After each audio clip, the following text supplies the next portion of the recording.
బోనాలు అనగానే యాదకొస్తుంది. ఫస్ట్ తొలి బోనం అంటే గోల్కొండకు ఆ మందిలో దొబ్బుకుంటూ బోనం కింద పడి దాన్ని చూస్తాం మనం. ఆమెను కింద వాడేస్తారు ఎవరన్నా అనిపిస్తుంది మనకు చూసేటోళ్ళకు. అవునా అమ్మ?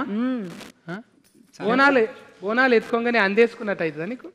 అట్లేం ఉండదు, కానీ బోనం అమ్మవారి దాని మీద ఉంటాం కాబట్టి ఆ అమ్మవారే తీసుకుపోతుంది. అంత జనం ఉన్నా ఇప్పటి వరకు అట్లా పోతున్నామంటే అమ్మ దయ.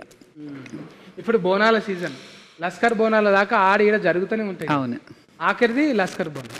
లష్కర్ పట్నం బోనం, హైదరాబాద్ బోనాలు లాస్ట్కి, హైదరాబాద్ బోనాలు. లష్కర్ బోనాలు ఇప్పుడు వచ్చేవి, లాస్ట్కి హైదరాబాద్ బోనాలు, పట్నం బోనాలు.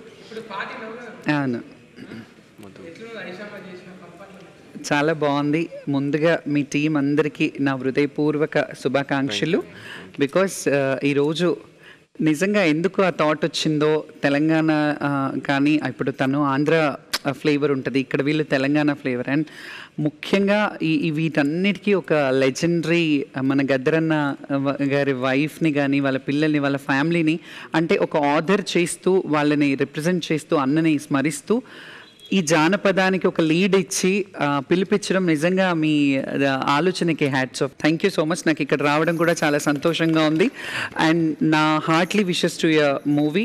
ఈ సీతాపయనం, సీతాపయనం అనే మాట కూడా ఏదో మీనింగ్ ఉంటుంది అందులో. ఇప్పుడు మాకైతే తెలియదు ఇప్పుడు, కానీ దాంట్లో కూడా ఖచ్చితంగా ఏదో ఉంటుంది. ఎందుకంటే సీతాపయనం మన చరిత్రలో చూస్తే సీతపయనం అయ్యి ఎన్నెన్ని జరిగాయో తెలుసు. సో ఈ సీతపయానంలో ఏం జరుగుతాయో చూడాలని ఉంది. So eagerly waiting for your movie. And good to all see year అందరికీ కూడా పేరు పేరుని నమస్తే. Thank you.